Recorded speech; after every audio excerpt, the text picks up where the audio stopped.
¿Qué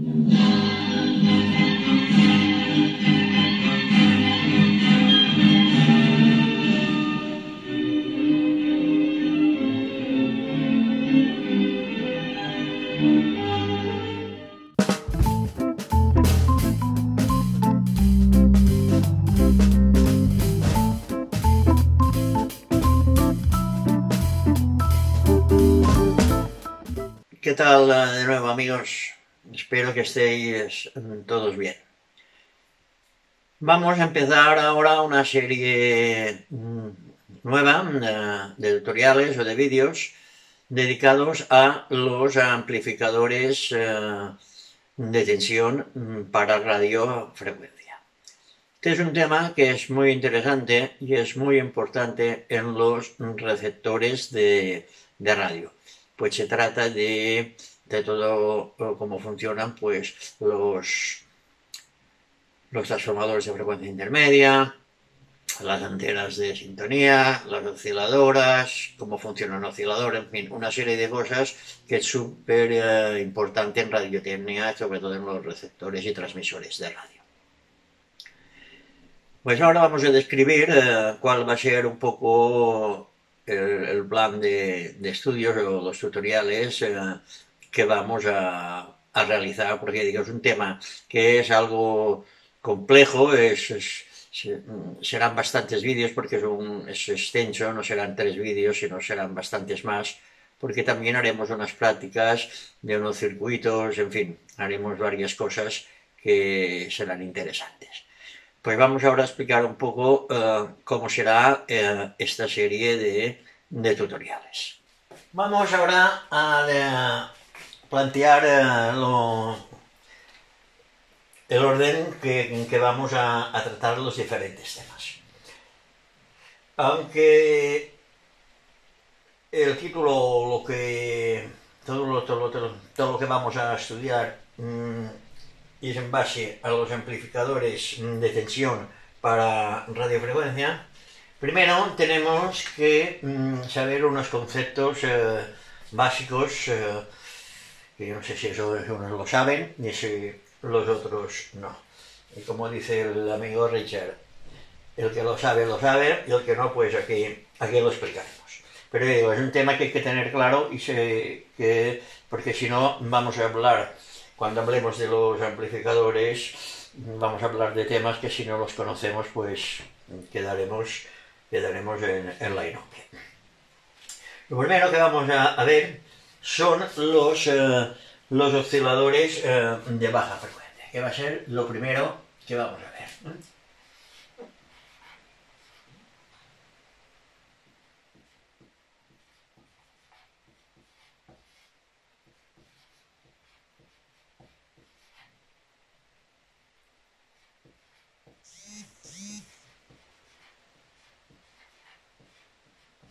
Esto es lo primero que veremos. Y dentro de este apartado miraremos tres capítulos. El primero que serán los osciladores de desplazamiento de fase.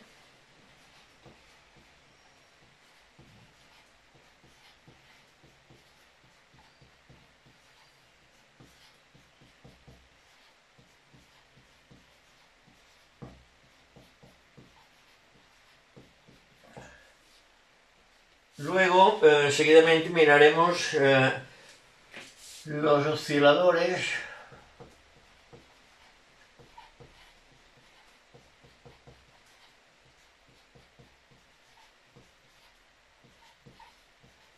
en puente 90. Eso siempre dentro de los osciladores para baja frecuencia o de baja frecuencia. Mejor dicho, esto más que para baja frecuencia serían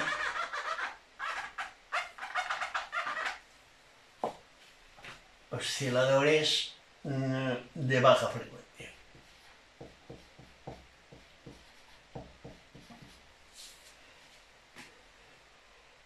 Y luego luego también miraremos los osciladores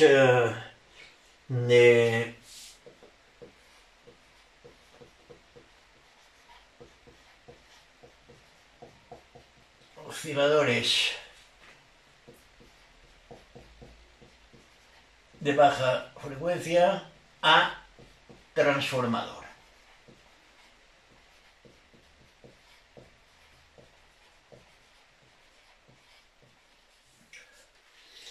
Estos son los tres apartados que miraremos dentro de los osciladores de baja frecuencia. Luego, seguidamente, tendremos que estudiar lo que son los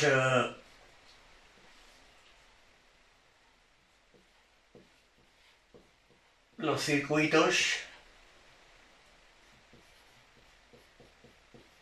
resonantes. Importantísimo este tema también, este apartado. Que veremos, pues, las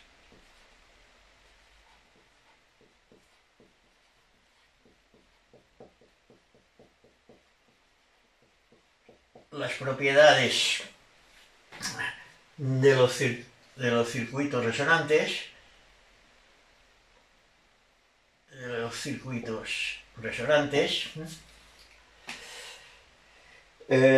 luego veremos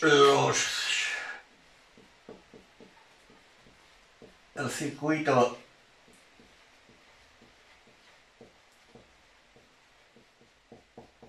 resonante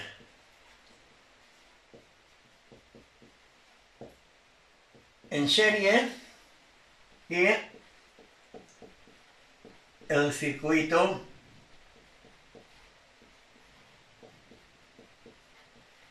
resonante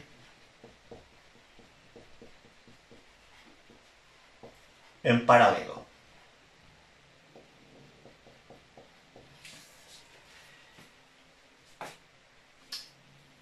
Después de haber estudiado estos dos capítulos, de los osciladores de baja frecuencia y los circuitos resonantes, miraremos los osciladores de radiofrecuencia.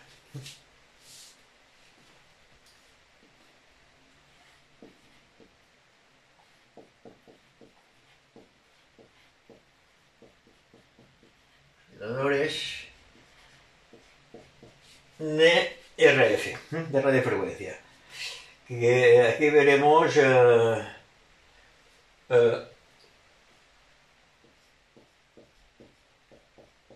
sus tipos. ¿Qué tipos hay de osciladores? Y luego, cuando hayamos visto estos apartados, estos capítulos, luego ya sí que nos pondremos con el tema de los amplificadores de tensión para radiofrecuencia.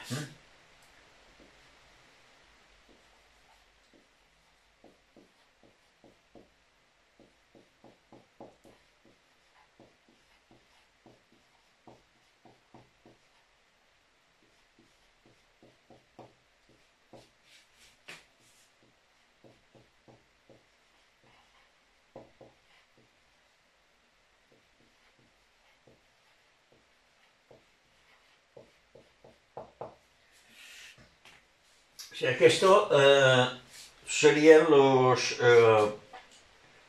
apartados más significativos.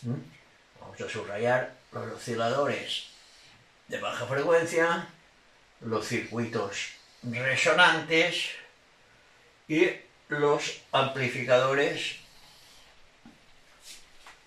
de tensión para radiofrecuencia. Y dentro de este apartado de aquí,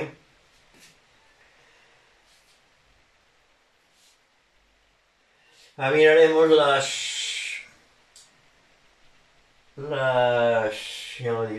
las aplicaciones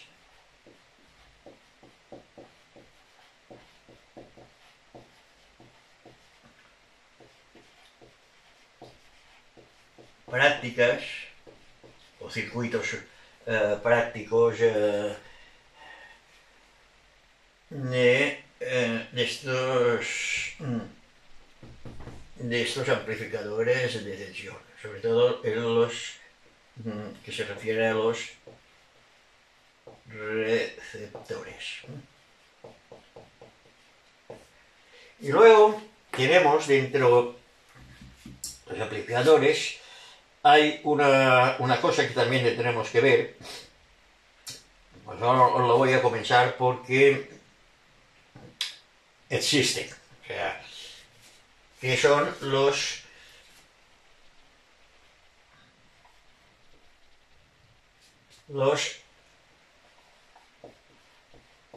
amplificadores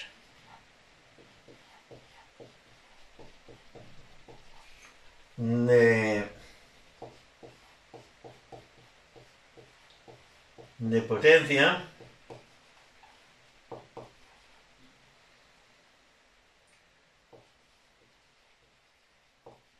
para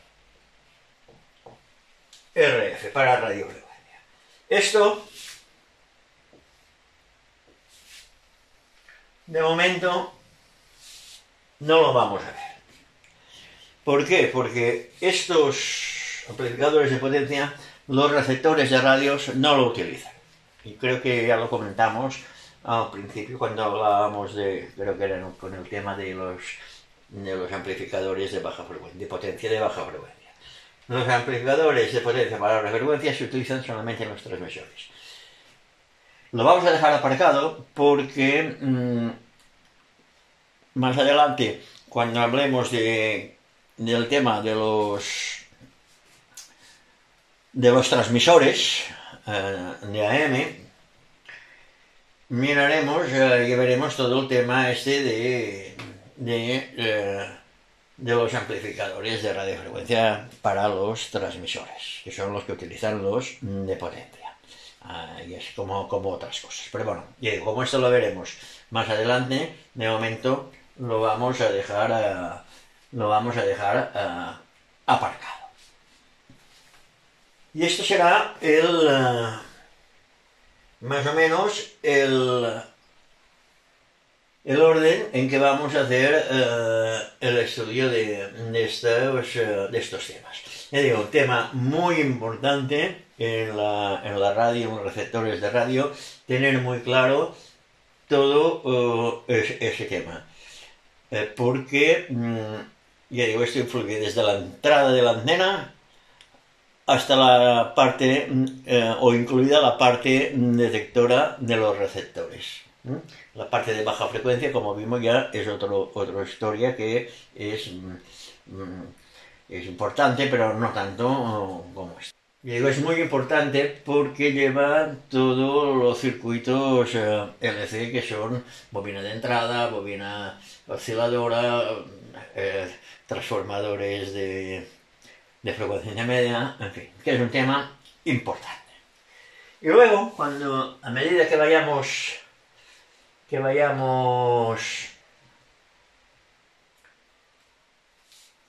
viendo estos circuitos, haremos un apartado en cada vídeo para hacer unas pequeñas prácticas. Empezaremos con unos montajes que pienso que serán interesantes. Vamos a ponerlos por aquí. Y vamos a hacer una serie de montajes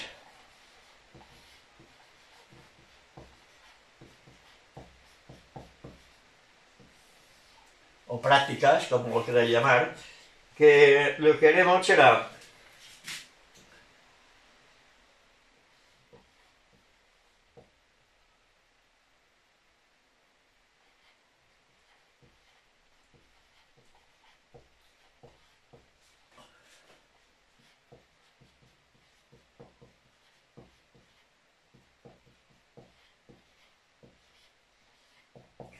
haremos un comprobador de circuitos NLC.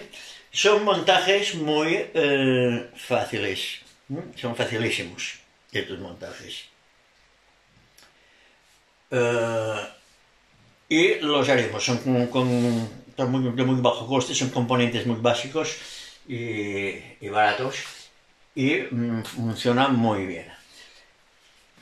Y este es muy interesante tenerlo.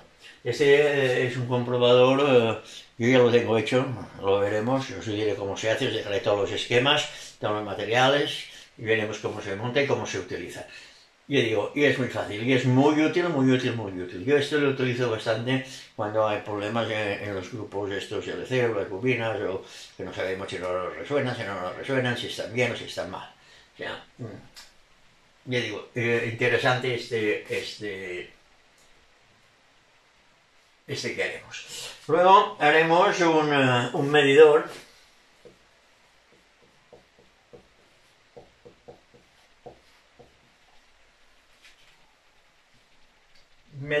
del factor ESR de los condensadores.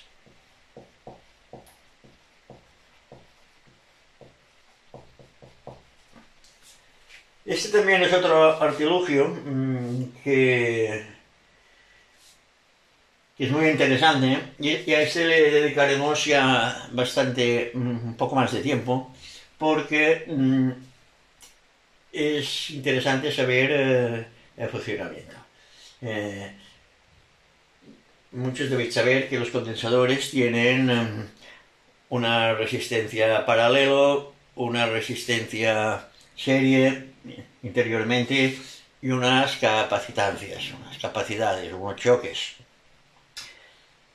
No es físicamente, no son físicamente, pero se crean dentro el condensador. Y es muy importante la resistencia serie de esos condensadores. Porque un condensador nos puede dar que tenga una buena capacidad y tener una resistencia se ha disparado. Entonces el condensador no nos funciona como debería de funcionar. O sea que interesante este también. Porque, ya digo, esto le dedicaremos ya un poco más de atención porque hay que comprender el porqué del tema este. Luego tenemos también planteados hacer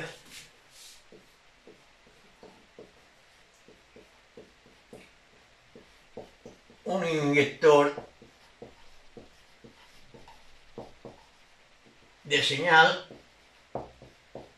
de baja frecuencia. Esto también es muy fácil de hacer. Yo ya tengo, aunque ya tengo hechos tutoriales sobre esto, lo vamos a ver porque es muy fácil y es muy interesante tenerlo, sobre todo para comprobar si los circuitos de baja frecuencia nos funcionan. Es interesante tenerlo y muy fácil de hacer. Eso también no lleva prácticamente nada. Luego haremos un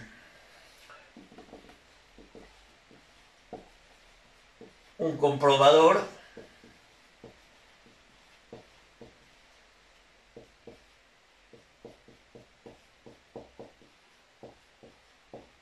de circuitos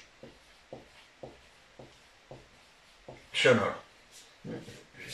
El comprobador conviene tener en el taller a veces para comprobar si tiene continuidad los circuitos. Ahora haremos sonoro y se encenderá una luz también. Y luego, por último, lo que haremos, que también es importante tenerlo, es un pequeño, podríamos llamarlo, no es un oscilador modulado, oscilador para ajuste de las etapas. Esto es un pequeño montaje, porque el que no tenga oscilador modulado, más adelante también podríamos mirar de hacer uno, pero bueno, hay muchos vídeos ya por internet que para hacer aparatos de estos de ese tipo. pero tiene unos ajustes un poco complicados. Si no estáis muy experimentados, montar eso de así de entrada es un poco complicado. Y con este que haremos veréis que es muy fácil, no tiene ningún problema y os va a ir bien para ajustar los aparatos de radio. Y esto con material reciclado lo podéis hacer perfectamente sin ningún problema.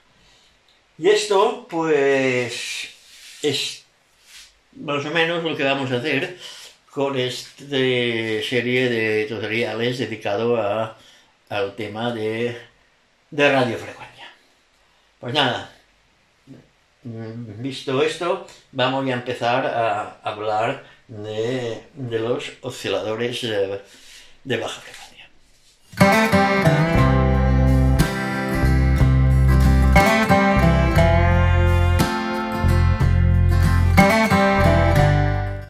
En los vídeos y tutoriales anteriores, cuando hablábamos de los amplificadores de baja frecuencia, hemos visto que la señal retrocedida de la salida a la entrada de un amplificador de baja frecuencia no debe quedarse en fase con la señal a reproducir aplicada a la misma entrada, con el fin de que no se produzca la reacción positiva, que es perjudicial para el funcionamiento del amplificador.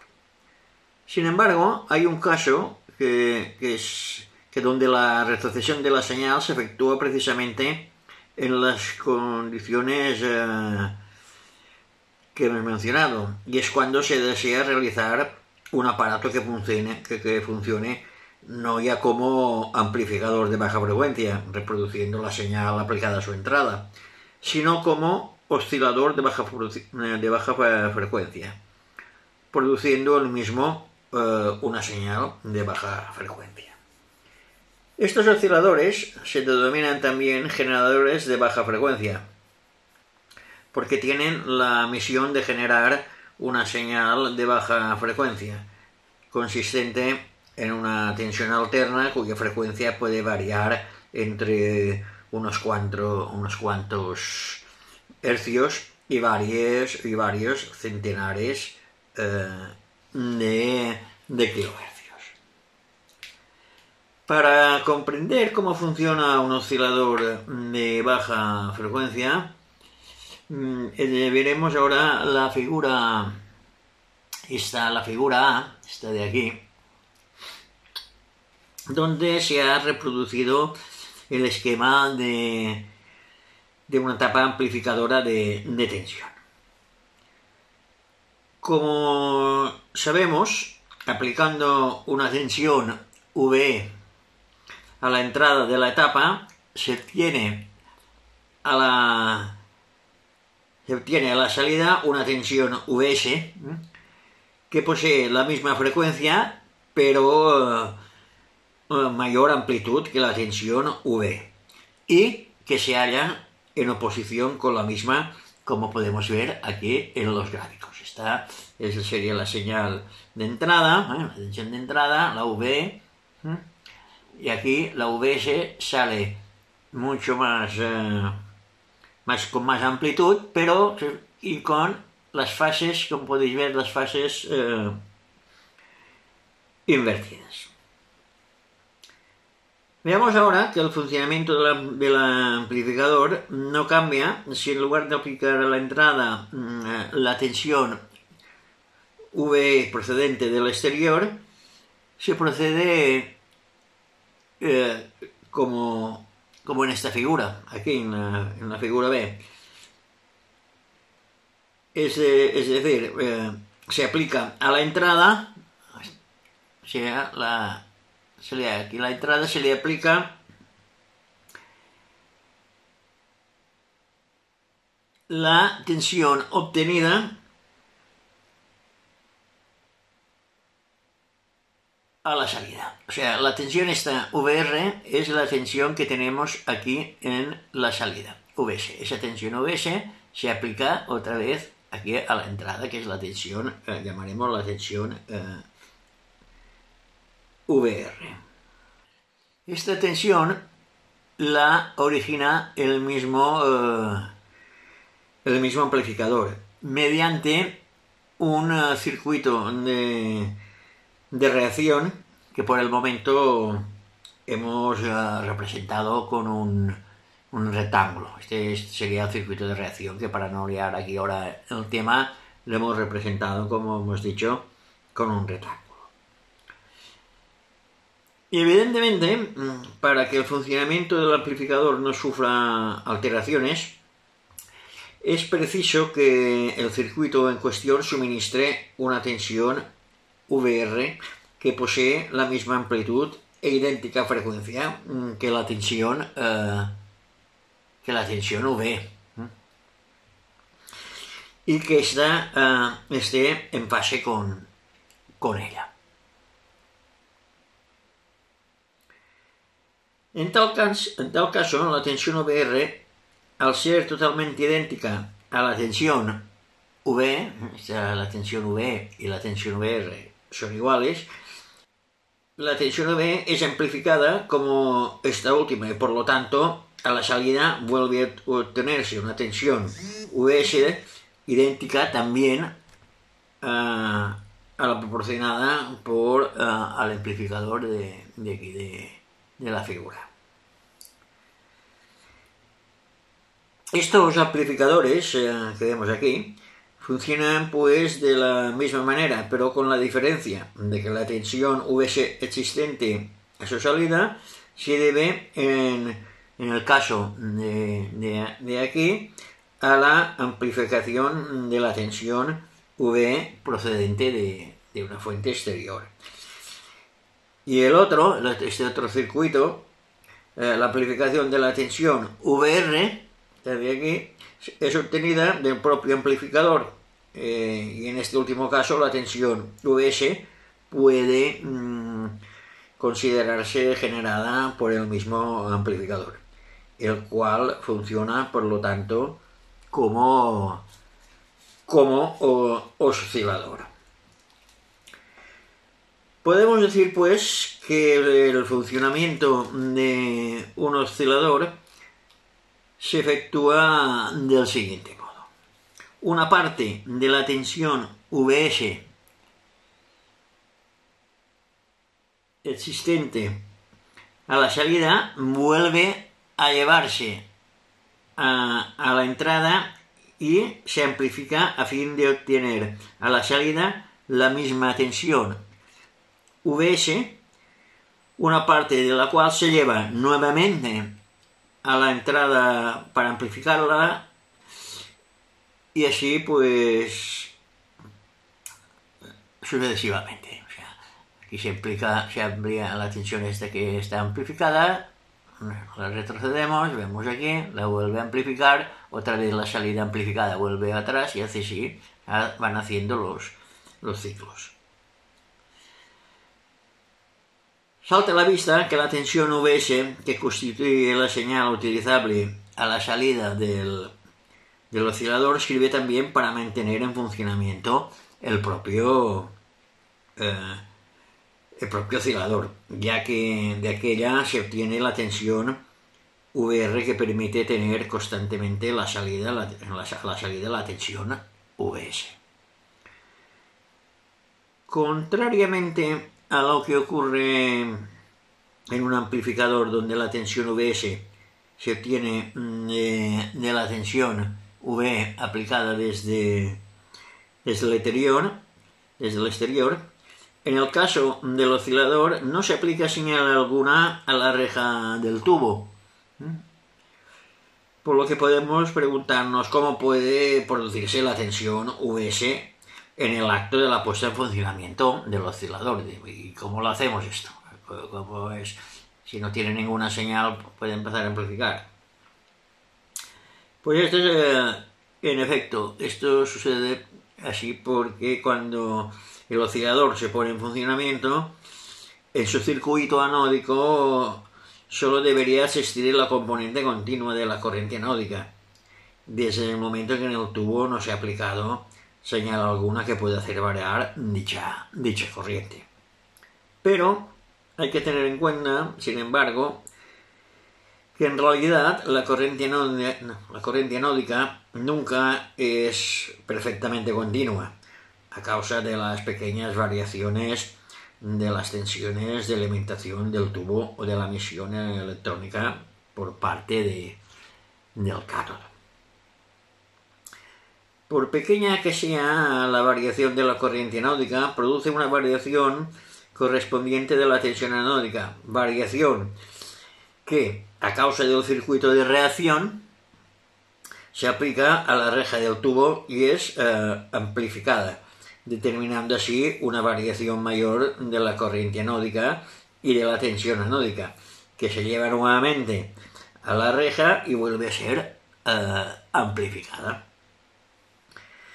Se comprende pues que en el acto de la puesta en funcionamiento del oscilador se producen espontáneamente en su circuito variaciones de la tensión anódica, que muy pronto asumen el curso senoidal de la frecuencia deseada por el efecto del circuito de reacción, como veremos ya más adelante. Ahora solamente nos interesa que este circuito aquí, que es un rectángulo amarillo, es un circuito de reacción. Por el momento, veamos, basándonos en las figuras esta de aquí y esta de aquí, que el circuito de reacción ha de realizar diversas funciones. En primer lugar, dicho circuito debe reducir la amplitud de la tensión Vs, a fin de proporcionar una tensión VR que, amplificada por el tubo, permita volver a obtener a la salida la misma tensión Vs. Además, la tensión VR ha de resultar invertida de fase para que se encuentre en oposición con la tensión Vs. Bueno, y finalmente el circuito de reacción deberá determinar la frecuencia de la señal generada por el oscilador.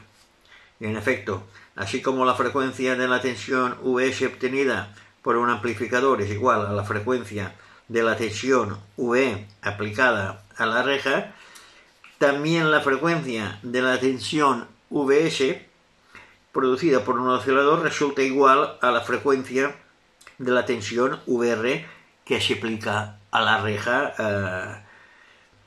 a través precisamente del circuito de reacción. Y esto es el funcionamiento, o sea, cómo transforma un amplificador de tensión, cómo se transforma en un amplificador de tensión en un oscilador. Los diferentes tipos de osciladores de baja frecuencia difieren entre sí por sus circuitos, sobre todo de reacción, adoptando para cada uno de ellos.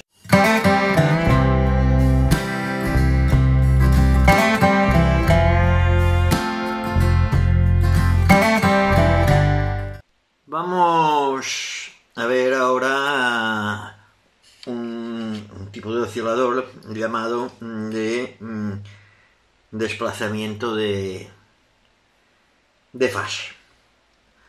Este es el que vemos aquí en esta figura, donde puede verse que el circuito de reacción encerrado en el rectángulo de estas líneas discontinuas, esto sería el circuito de reacción, porque antes habíamos hablado que lo teníamos en una cajita, en un rectángulo amarillo, está formado por tres grupos RC, constituidos por un condensador en serie con una resistencia, indicados como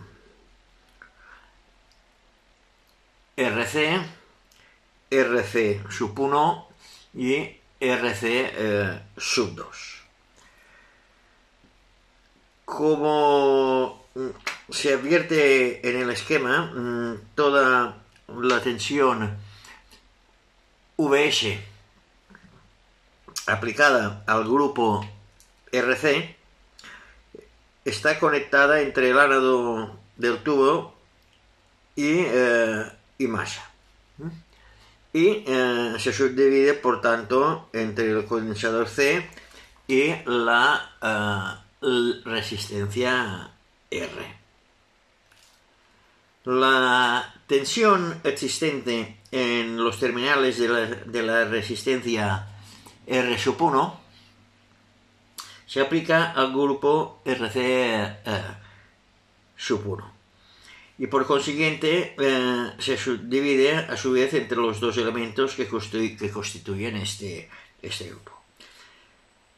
La tensión que resulta así existente en los terminales de la resistencia R sub 1 se aplica finalmente al grupo R sub 2, este de aquí, a fin de que se subdivida entre los elementos que forman dicho grupo. La tensión obtenida en los terminales de la resistencia sub 2 constituye la tensión VR, que resulta aplicada, que es la que aplicamos entre la reja del tubo y masa. Evidentemente, la tensión VR posee menor amplitud que la tensión VS, ya que en los extremos de las resistencias de cada grupo se tiene una tensión inferior a la aplicada a todo el grupo, puesto que una parte de dicha tensión se aplica a las armaduras de los condensadores. Visto así, ¿cómo puede reducir el circuito de reacción la amplitud de la tensión VS? Veremos ahora cómo permite el mismo circuito obtener una tensión VR en oposición con la tensión VS. Para ello tendremos que irnos a ver unas gráficas para poder entenderlo mejor. Vamos a ver ahora estas gráficas y estos esquemas que tenemos por aquí. En concreto vamos a ver ahora primero este circuito en el que se ha reproducido un grupo RC a cuyos extremos se aplica la tensión alterna V. La corriente I que recorre tanto el condensador C como la resistencia R produce una tensión VC en los terminales del primero y una tensión VR en los terminales del segundo. Como sabemos, la corriente se halla desplazada de fase en un cuarto de periodo de avance sobre la tensión VC. Eso ya lo estudiamos hace unas lecciones. Mientras que la misma corriente I está en fase con la tensión VR. Tal circunstancia queda puesta de relieve por la representación vectorial de esta figura, en la que se aprecia perfectamente que entre el vector I y el vector VC hay un ángulo de desfasamiento de 90 grados. Mientras que entre el mismo vector y el vector VR el ángulo de desfasamiento es igual a 0, puesto que ambos vectores se hallan superpuestos. Puesto que el vector I es el mismo para ambas representaciones vectoriales, estas se pueden reunirse en una sola representación superponiendo sus vectores, como se ve aquí. Trazando entonces desde el extremo del vector VR una línea discontinua paralela al vector VR se puede determinar el valor V que representa la tensión aplicada al grupo RC. Y dicho vector resulta comprendido entre el punto cero y el de intersección de las dos líneas discontinuas. Puede verse así el ángulo de desfasamiento existente entre el vector V y el vector I, puesto que el vector VR está superpuesto al vector I. O sea, la representación vectorial está de aquí, como lo podéis ver. Recordemos ahora que la reactancia que ofrece a la corriente I el condensador C es distinta según sea la frecuencia de la tensión V, y que por consiguiente también la tensión VC en los extremos del condensador depende de la frecuencia de la tensión V. Y al variar esta frecuencia varía también la manera en que la tensión V se subdivide entre el condensador C y la resistencia R. En esta figura se puede ver la representación vectorial en el caso que la tensión V posea una frecuencia tal que la reactancia del condensador resulte menor que el valor óhmico de la resistencia, y por consiguiente también la tensión VC resultará menor que la tensión VG. Perdón, VR. Tensión VG aquí no existe. Por tal motivo, el vector VC tiene ahora una longitud menor que la del vector VR, y como consecuencia el ángulo de desfasamiento entre el vector V y el vector VR resulta inferior a este de aquí. Evidentemente, para cada frecuencia de la tensión V existe un ángulo de desfasamiento entre esa misma tensión y la VR. Hay pues una frecuencia determinada para la cual el ángulo de desfasamiento viene a ser de 60 grados. Como vemos aquí en esta representación de los vectores. En este esquema, en esta figura, vemos que es algo distinto a esta de aquí, ya que esta última figura, el condensador C y la resistencia R, son recorridos por la misma corriente.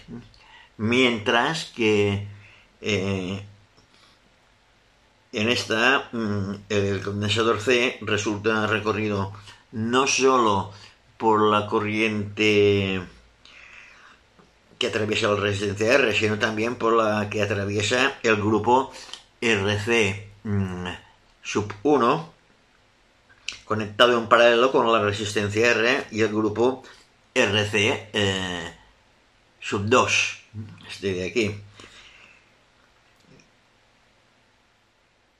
conectado en paralelo con la resistencia R sub 1. Sin embargo, también en esta figura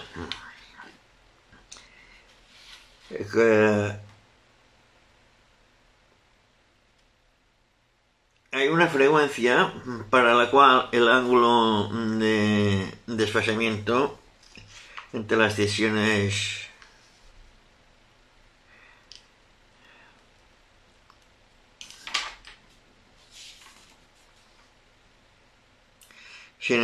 también en el caso de la figura esta hay una frecuencia para la cual el ángulo de desfasamiento entre las tensiones Vs y V sub 1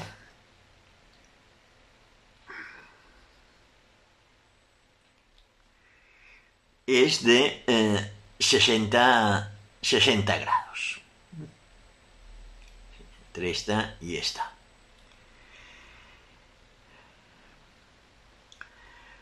Por lo tanto, representando la tensión Vs mediante un vector dirigido verticalarmente, como este de aquí,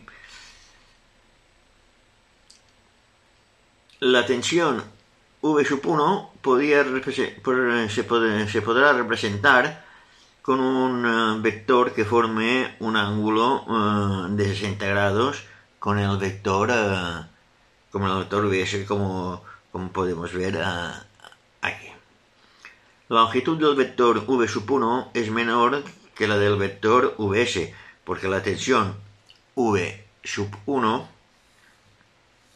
posee un valor inferior al de la tensión Vs, como vimos antes. La tensión V sub 1 resulta aplicada al grupo RC sub 1 y permite obtener la tensión V sub 2 en los terminales de la resistencia sub 1, como vemos aquí. Escogiendo adecuadamente el valor del condensador este de aquí, el C sub 1, y la resistencia R sub 1, se puede conseguir también que la tensión V sub 2 quede desfasada 60 grados con respecto a la tensión V sub 1, en la misma frecuencia en que se produce idéntico desfasamiento entre las tensiones Vs y V sub 1. La tensión que se ha representado aquí mediante un vector V sub 2, este de aquí, que sigue formando un ángulo de 60 grados con el vector F sub 1, pueden repetirse análogas consideraciones para el grupo RC sub 2, al que resulta aplicada la tensión V sub 2, que permite obtener la tensión VR.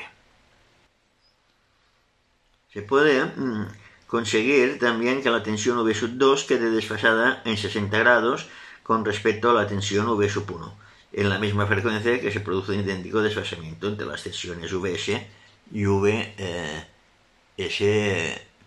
sub 1. La tensión V sub 2 se ha representado con ese vector V sub 2 que de aquí,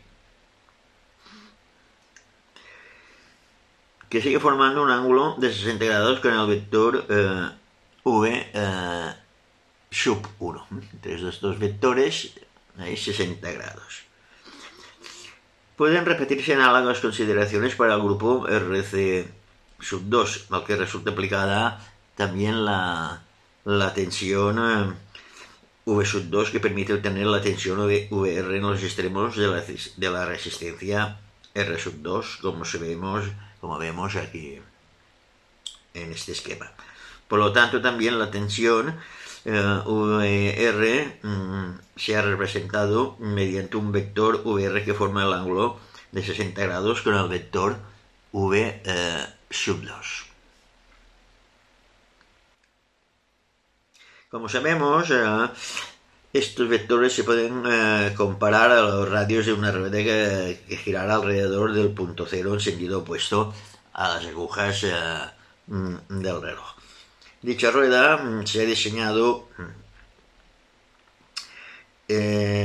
aquí, y los radios a los que comparamos los dos vectores aparecen trazados con líneas más gruesas.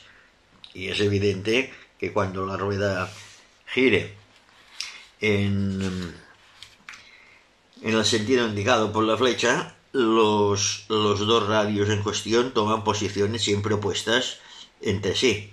Estos dos radios, VS y VR. Si giramos, pues siempre estarán opuestos uno con otro. Las tensiones VS y VR asumen valores siempre opuestos entre sí, ya que cuando la tensión VS toma su máximo valor positivo, la tensión VR toma su máximo valor negativo. Y viceversa, lo que significa que las dos tensiones se hallan en oposición de fase. Acabamos de ver cómo puede el circuito de reacción reducir la amplitud de la tensión VS y cómo puede proporcionar una tensión VR en oposición con VS. Solo nos queda por ver ahora cómo puede determinar dicho circuito la frecuencia de la señal generada. A tal fin hemos de tener en cuenta que el desfasamiento de 180 grados se produce por una frecuencia perfectamente determinada, mientras que para cualquier otra frecuencia el desfasamiento debido al circuito de reacción resultará superior o inferior a los 180 grados. Puesto que para mantener en funcionamiento el oscilador es preciso que la tensión VR aplicada a la reja control esté en oposición con la tensión VS obtenida a la salida, es evidente que el oscilador solo podrá continuar funcionando a la frecuencia para la que el circuito de reacción determina el desfasamiento de 180 grados. Esta frecuencia se genera de la siguiente manera. Como hemos visto antes, en el instante que la puesta en funcionamiento del oscilador se produce por distintas causas una variación de la tensión anódica, cuando dijimos que el oscilador nada más encenderse ya empezaba a oscilar, pues por esto la variación que tiene un curso muy irregular y puede considerarse como una señal muy distorsionada. De acuerdo con los que expusimos al hablar de los amplificadores de potencia hace unas lecciones, una señal distorsionada está constituida por una fundamental que lleva superpuestas las armónicas de frecuencia doble, triple, etc. Podemos decir pues que cuando se pone en funcionamiento el oscilador existe en su salida numerosas señales de frecuencias distintas. Todas estas señales son aplicadas a la reja del circuito de reacción, pero solo la que posea una frecuencia tal que pueda proporcionar una tensión en oposición con la de la salida podrá mantener funcionando el oscilador, cosa que no ocurrirá con las demás al no quedar desfasadas del modo debido. Aquí también podemos ver que el desfasamiento de 180 grados se tiene como suma de los tres desfasamientos de los 60 grados producidos por los tres grupos RC. Para que cada uno de dichos grupos dé un desfasamiento de 60 grados es preciso pues que el valor del condensador y el de la resistencia sea distinto en cada grupo. Pero bueno, en cambio, en la práctica se emplean con frecuencia tres grupos RC iguales, o sea, formados por un condensador y una resistencia de igual valor para todos y cada uno de los tres grupos RC. Y de esta manera, cada grupo origina un desfasamiento distinto de 60 grados. Pero, sin embargo, también en este caso, hay una frecuencia para la cual la suma de los desfasamientos producidos por los tres grupos RC es igual a los 180 grados. Y empleando tres grupos RC iguales resulta más fácil también variar el valor de sus componentes. del cual depende el valor de la frecuencia generada por el oscilador. Se podían utilizar 3 resistencias variables accionadas mediante un solo botón con su rotación, permitiendo variar el valor de igual modo y por consiguiente también el de la frecuencia de la señal generada. O sea que aquí tenemos una conclusión que dependiendo del valor de los componentes de los grupos RC, depende el valor de la frecuencia generada por el oscilador.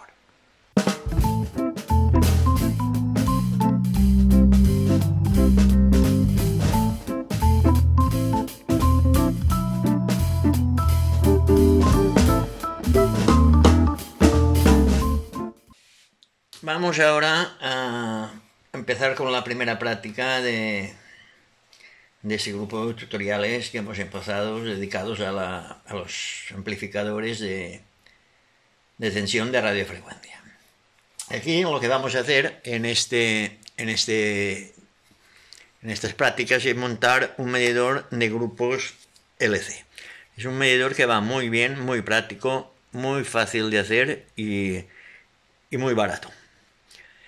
Y ya digo, va estupendo para medir pues todos los grupos de los transformadores de frecuencia intermedia, las bobinas de osciladoras, la de sintonía o la de antena, en fin, para todos los grupos LC pues va estupendo.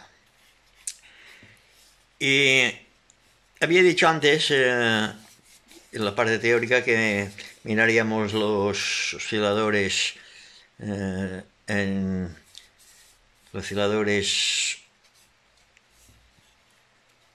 puente de Wien, pero se ha alargado mucho este vídeo y lo vamos a posponer para la próxima entrega. Pues esto, como veis, tiene poca cosa. Tiene 2 clavijas que aquí se conectan a la entrada del grupo LC, un interruptor, un LED indicador. Ahora está sin batería porque esto hace tiempo que no lo he usado y está sin pila. Esto puede ir directamente con un alimentador de 9 voltios o con una batería interior. Yo tengo una batería o una pila. Esto es la salida de la señal que va a un oscilador o a un osciloscopio o a un frecuencímetro y aquí la entrada, como hemos dicho, y nada más. Y dentro está la plaqueta, que ahora la abriremos y como veréis es muy fácil de montar. Lleva muy poca cosita, aparte de las 4 clavijas esas que os he dicho, pues poca cosa lleva. Y ese ya lo construí hace tiempo y bueno, y veréis que es muy fácil. Bueno, esto es lo que lleva adentro. Como podéis ver, poca cosa lleva en su interior. La plaquita, la pila y ya está. Y las clavijas es que os he dicho antes.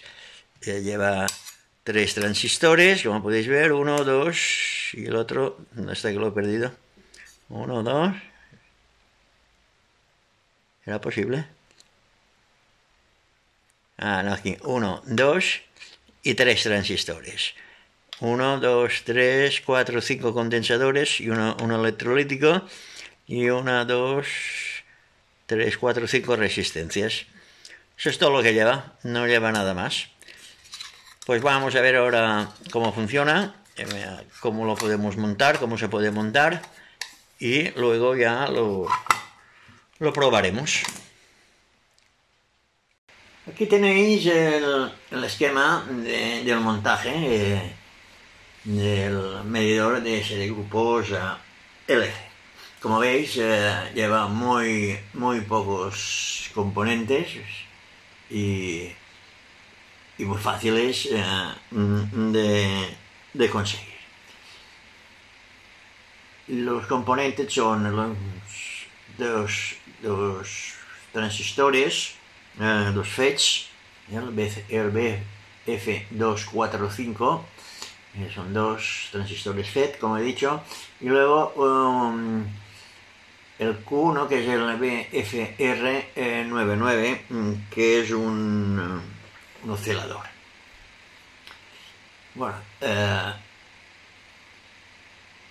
esto es un montaje, como veis, que aquí lleva toda la parte de alimentación. Aquí yo le he puesto un conector para ponerle una batería recargable, que puede ser una pila o puede ir a través de un alimentador. Un interruptor de puesta en marcha, y esto es un LED para saber que está encendido, porque cuando funcionemos en batería no dejarlo conectado, si no nos descargaría la batería. Este es el conector que va conectado a un frecuencímetro o a un osciloscopio, y aquí se conecta el grupo medidor. Como veis, toda esta parte de aquí es la parte de alimentación. Todo esto de aquí es alimentación. Y aquí lo que tenemos es un oscilador que tenemos conectado el BF242, la salida, al emisor del BRF999. Y el colector nos regula la realimentación al BFR99. Y cuando conectamos aquí un grupo LC o una bobina, automáticamente se pone en marcha el oscilador. Como podéis ver, esto ya lo hemos hablado en la teoría, hemos empezado a hablarlo un poco del tema este. O sea que esto, cuando conectamos aquí, se pone a oscilar. Y digo, esto no es más que un oscilador. Y lo que nos hace es un separador para poder conectar algún instrumento de medida, como puede ser frecuencímetro, osciloscopio, o un tester, que hoy en día los testers ya llevan para medir frecuencias.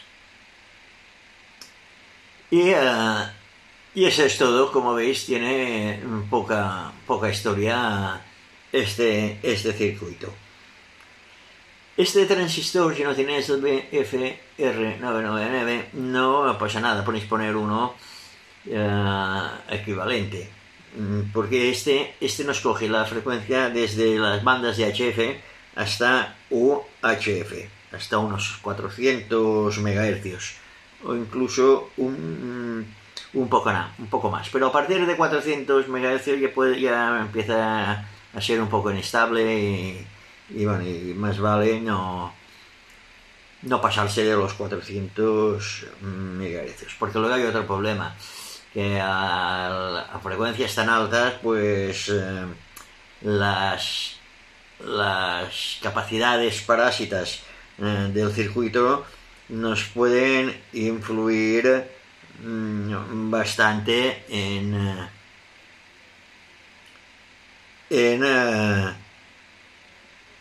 las mediciones. Porque claro, una bobina de, yo qué sé, por decir algo, de 2000 espiras, pues las capacidades parásitas a una frecuencia, a las frecuencias estas, las capacidades parásitas son mínimas, pero cuando hablamos de frecuencia de megahercios, aquí ya el asunto ya cambia, hay que tener en cuenta ya las capacidades parásitas. El circuito este tiene unas capacidades parásitas de unos 4 picofaradios que habría que añadir a la bobina. Y eso es todo. Luego, si queremos saber la inductancia de la bobina, pues aplicamos la fórmula esta de aquí arriba, que es inductancia es igual a una constante que es 25,330 partido por la capacidad por la frecuencia al cuadrado, y nos dará la inductancia de la bobina. La inductancia será en microhenrios, la capacidad será siempre en picofaradios y la frecuencia en megahercios. Y eso es el funcionamiento del circuito este. O sea, como veis, poca cosa tiene. Ahora lo que os voy a dejar va a ser los datasheets, el fotolito, por si alguien lo quiere hacer. El fotolito yo lo hago en transparencia porque no lo hago por planchado, lo hago por revelado y decapado del cobre. Pero bueno, yo os voy a dejar la serigrafía también, por si alguien le quiere poner la pegatina. Yo os voy a enseñar cómo lo hago y luego cada uno ya verá ya lo hará como lo más le convenga. Lo montaremos todo en una cajita metálica y ya está. Y os voy a dejar también las conexiones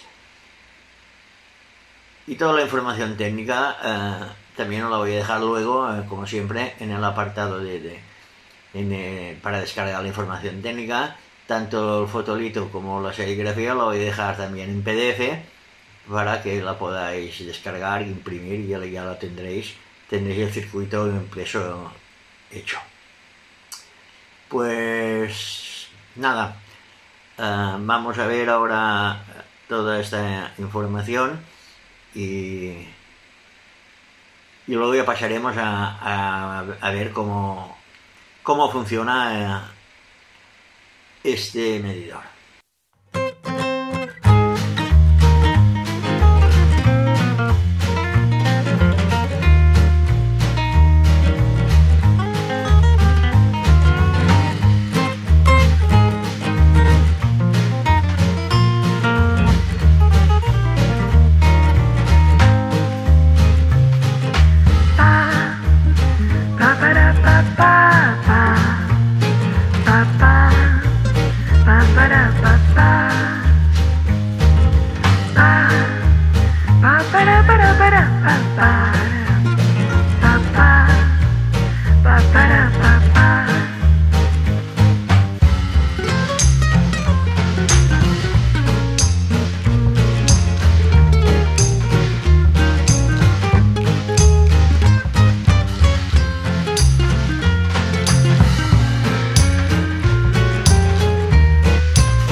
Después de haber visto cómo funciona el medidor este de grupos LC, pues vamos a ver ahora prácticamente cómo se utiliza. Es muy fácil. Aquí, por la parte de atrás, como dijimos, se le conecta el frecuencímetro o el osciloscopio. Vamos a probarlo primero con el frecuencímetro. Y ahora lo que haremos será, vamos a hacer una medición sobre un condensador variable y una bobina que tenía yo por aquí. Bueno, hemos recopilado unas cuantas bobinas para ver varios casos. Y digo, es un aparatito muy útil. Bueno, tenemos el condensador este variable que es de 420 picofaradios, creo. Y ahora lo que haremos será soldarle en paralelo pues una bobina. Solamente será una sección. Cogeremos el soldador y soldaremos esto aquí. Es interesante que los cables a medir sean lo más cortos posibles para evitar lecturas que podrían ser erróneas. igual que también es aconsejable poner, como yo he puesto aquí, en el condensador variable, un botoncito para aislarlo de la mano, porque si lo tocamos también varía la capacidad. Bueno, pues ya lo tenemos puesto, y ahora lo que haremos será con dos latiguillos estos cortos también, pues lo conectaremos aquí. Esto no tiene polaridad, esto tanto da ponerlo en una clavija como en otra. Bueno, ponemos este aquí y este aquí. Unas son las armaduras móviles y unas son las armaduras fijas. Y damos tensión al aparatito este. Se enciende la luz, como podéis ver, se ha encendido el piloto azul, y vamos a ponerlo un poco más para acá y giraremos esto un pelín también. Vale, pues ahora vemos que ya tenemos a ver si podemos ver el frecuencímetro. Como veis, marca 600 y algo, 645,2. Y ahora, si lo vamos abriendo, pues va variando la frecuencia. Este parpadeo es el tema de la cámara, De todas formas, ahora lo conectaremos al osciloscopio y lo veremos mejor. ¿Veis? Va subiendo hasta un tope máximo, con todas las armaduras abiertas, pues de 2069 kilohercios. Y todo cerrado, pues 640 y pico. Esta bobina es una bobina, creo que yo hice para un receptor a reacción o algo así. Bueno, pues ahora lo que vamos a hacer, para ver si lo podemos ver mejor, es conectaremos el osciloscopio. Y para ello desconectaremos de aquí. Le pondremos esta clavija para poder conectar las pinzas, las sondas del osciloscopio, y conectaremos el osciloscopio entre masa y la aguja, y aquí ya veremos. Vamos a enfocar ahora el osciloscopio.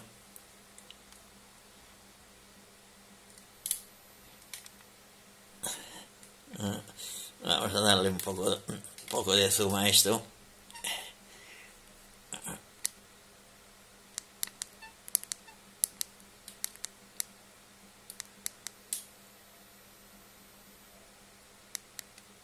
Ahí estará. Y vamos a ver que nos den las lecturas también. Bueno, pues aquí, como veis,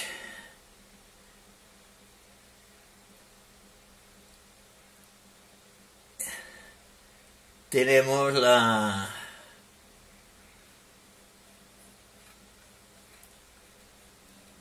lecturas que se ve bastante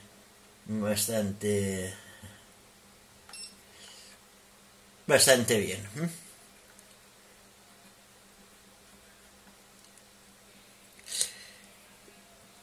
¿Veis? La frecuencia 645, imagino que lo podéis apreciar, 645 kilohercios. Y ahora, a medida que abramos el condensador variable, esto no nos variará, como es lógico. ¿Veis? La frecuencia va variando, y de este modo sabemos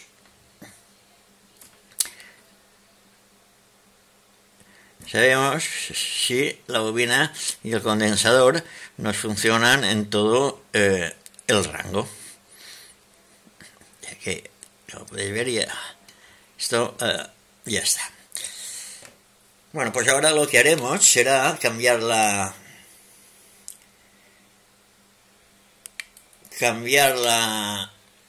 las bobinas. Pondremos otro tipo de bobinas. Quitaremos esta. La soldaremos de aquí.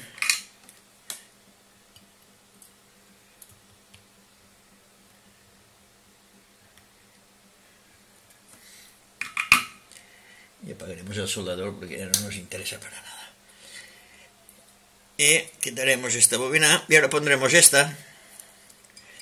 Esta es una bobina. Esto es una bobina de una galena. Y para ello, pero necesitamos unas pinzas que tienen que ser un poco más largas, pero bueno. Ya digo, esto cuanto más corto sea, mejor. Más fiables son, bueno, más exactas, mejor dicho, son las lecturas. O sea que aquí tenemos la señal y ahora variando el condensador, pues nos variará la señal. Y ahora haremos el mismo proceso. Subiremos para arriba y miraremos de enfocar el osciloscopio. Vamos a darle otra vez zoom aquí, que se tienen que hacer tantas cosas a la vez que a veces es difícil, Me ha dado demasiado. Quitaremos un pelín para que veáis la lectura y lo que hace, ¿no? Bueno, y ahora si giramos el condensador variable, veis, se va girando, va girando, va girando. Vamos girando y va variando la frecuencia, como es lógico. Bueno, pues lo quitaremos esto y pondremos ahora otro tipo de bobina. Y esto era de una galena, creo, que hemos quitado. Aquí esto también lo vamos a quitar porque ahora vamos a utilizar otro tipo de. Vamos a probar esta bobina que son bobinas de AM, onda media, con ferrita, y para ello vamos a utilizar estos ganchos que van mejor, porque esto creo que es el común, este de aquí, pondremos este aquí,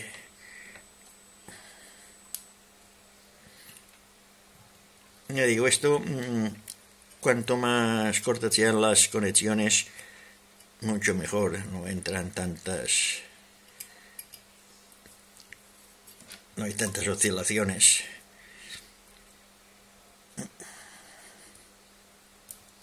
Tenemos uno. Y ahora pondremos el otro a una de las dos bobinas. Vale, pues ya tenemos también esto que nos funciona, si no se cae la pinza.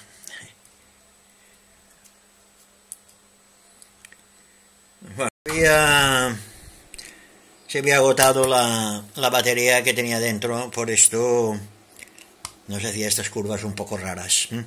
Y bueno, le he puesto una alimentación directa a 9 voltios y ya está, mientras va cargando la batería.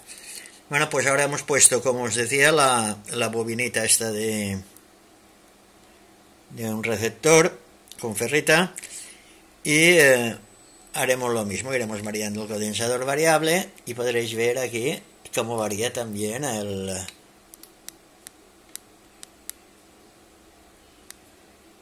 la frecuencia en el osciloscopio.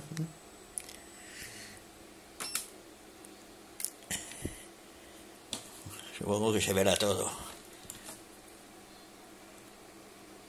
porque yo por aquí sí, bueno, por aquí se tiene que ver esto. Pues ahora variaremos otra vez el condensador variable y veréis que también varía. Nos va de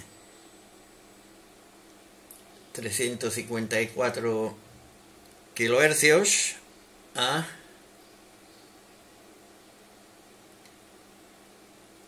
a 135. Yo no sé esta bobina, ¿qué bobina es? Vamos a cambiarla, le pondremos otra.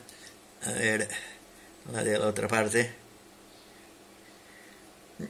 Aquí 450, esta es la de entrada, sí. 446, y aquí ya nos vamos a los 1250, como podéis ver por aquí.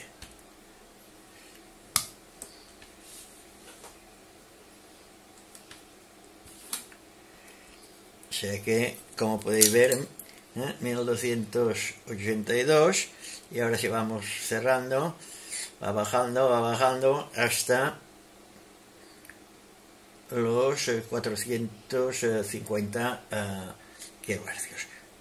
El osciloscopio, como es natural, cuando pasa de los 1000 ya empieza 1.0 megahercios, pero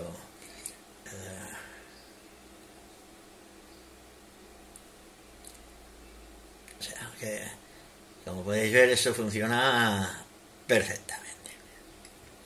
Y ahora lo probaremos también con otro tipo de bobinas, que es interesante también saberlo, porque también a veces tenemos que hacerlo, que es que en vez de hacerlo con ese tipo de bobinas, a veces nos interesa saber si funcionan los grupos de las bobinas, tanto de sintonía o de entrada o de antena, como las osciladoras. Y aquí pues conectaremos lo mismo, una aquí, pero no, esto lo hago mal, no, esto no se conecta así, esto se conecta sin el condensador variable. Ahora ya lo iba a conectar todo, esto ya fuera, esto ya no lo vamos a utilizar, porque esto ya llevan su condensador, como es lógico. Por aquí.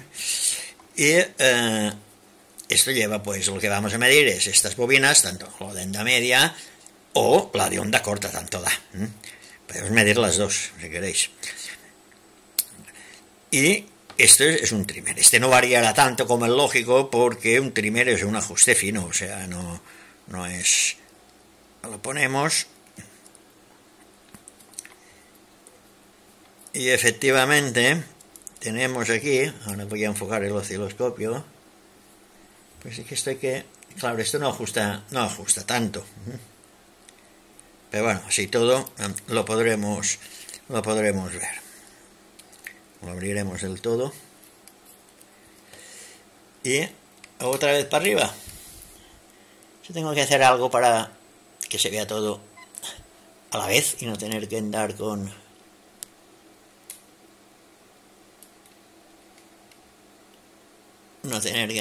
estas historias. Ahí, me imagino se verá. Eso de las grabaciones, tengo que mirar a ver que hago otro sistema, porque a veces no veo lo que grabo y en fin. Bueno, vamos ahora a regular el trimmer de la osciladora. Lo voy a hacer rápido porque si lo hago despacio no lo vais a notar. ¿Veis? Este es el tope, ya no lo puedo apretar más. 1,800 megahercios. Y ahora la voy aflojando. Mira, bueno, ahora ya no. Como os digo, esto es un ajuste fino, Con la osciladora igual, bueno, lo voy a dejar abierto y lo voy a hacer presionando las chapitas estas, a ver. ¿Veis cómo varía? O sea que esto es un sistema también de comprobar si estas bobinas os funcionan. Vamos a ver con la de onda corta qué pasa.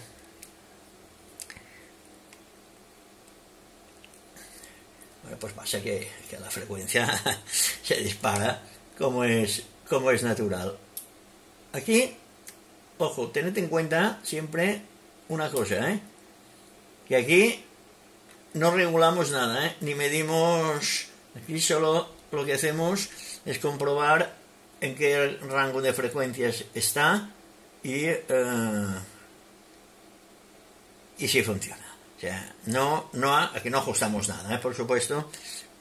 Bueno, veis, en la onda corta 17 MHz, y si lo movemos a este, pues nos variará igual que el otro, no mucho, pero algo nos varía.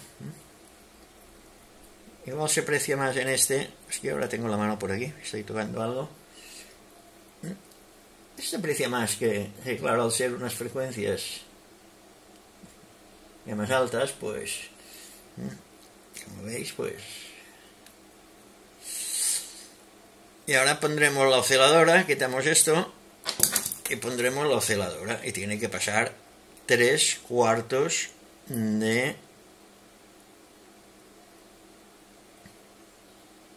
de lo mismo.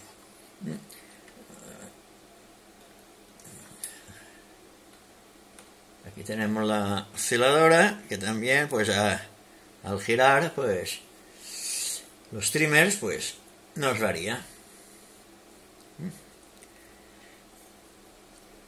Y eso es todo. En cuanto a esto, pues podemos comprobar las frecuencias. Y ahora, lo que también es muy interesante, este aparatito, es para lo siguiente.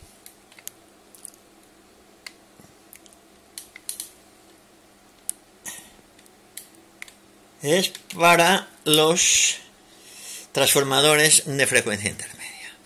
A veces no sabemos, tenemos la duda si un transformador, aparte de que esté o no esté acordado, si funciona, si no funciona, porque claro, mucha gente a veces con esto se confunde y se cree que está bien ajustado y resulta que las bobinas están interrumpidas, o al revés, se piensa que las bobinas están rotas y es que están desajustadas. Pues entonces no hacemos más que nada que poner esto aquí al transformador, en el primario o en el secundario.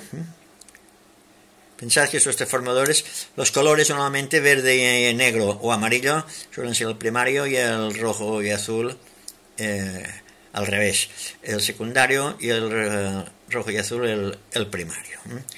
Este no lleva condensadores, este lo hace por inductancia, por bobinas, por las ferritas pequeñitas que lleva. Entonces lo que haremos será regular estas bobinas y veréis como también pues varía la señal.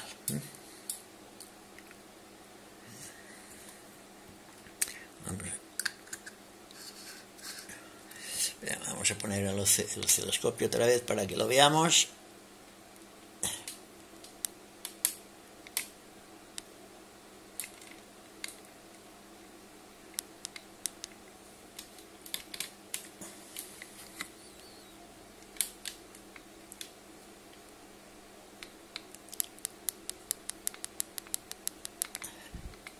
Ahí está.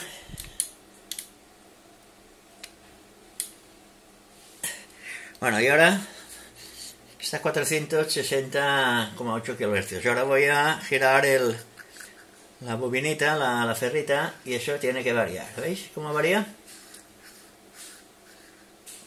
500. Bueno, esto tiene, como es lógico, un límite, ¿no? Porque yo pensaba que son los transformadores de... Pero bueno, este dice que se tiene que acordar a 470, me pone aquí encima, o sea que está dentro la gama, o sea, incluso si me apuráis podemos hacer un pequeño preajuste de estos transformadores de frecuencia intermedia, dejarlo más o menos a la frecuencia de resonancia, que luego siempre habrá que variar. Bueno, y estos son unos ejemplos para lo que sirve este sencillo aparatito de comprobaciones de los diferentes grupos LCs. Si no tenéis osciloscopio y no tenéis frecuencímetro, seguramente, o sea, hay muchos testers que ya vienen con frecuencímetro. Yo los frecuencímetros prefiero utilizar unos un poco más exactos, porque los que vienen con los testers, pues yo no sé, yo no lo suelo utilizar. Vamos a probarlo, ya que estamos. A ver qué nos depara esto. Pero yo no sé qué lectura nos puede dar aquí. Vamos a quitar el osciloscopio y pondremos esto en hercios. Uno aquí. Pues mira, sí, ¿lo veis? 400, será que lo enfoque. Ahí, es este de aquí, es este de aquí. 482, y ahora giraremos el... Y eso tiene que variar, ¿veis? Varía. O sea que con un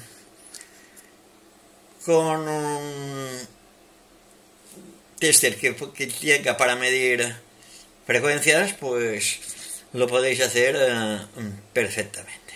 Y ya digo, es un aparatito que va muy bien, muy sencillo, y os puede quitar dolores de cabeza a la hora de comprobar circuitos de ese tipo que tan importantes son en la radiotecnia, en la radio, en los receptores de radio. Y si queréis saber la impedancia de las bobinas, pues aplicáis la fórmula, estas que hemos dicho, esta de 25.330 dividido por el resultado de multiplicar la capacidad por la frecuencia al cuadrado, y os dará la inductancia de la bobina, la inductancia o la de la microhenrios, la capacidad de picofaradios y la frecuencia hay que ponerla en megahercios. Y bueno, y eso es todo.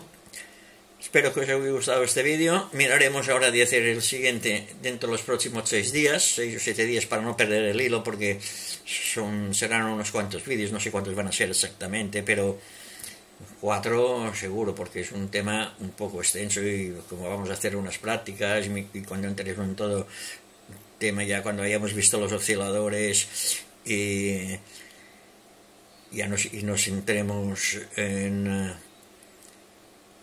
los amplificadores de tensión en más profundidad, pues haremos unas prácticas y en fin, que es un tema un poco, será un pelín laborioso, pero bueno, pienso que es interesante y que os va a gustar. Pues hasta la próxima, que vaya bien.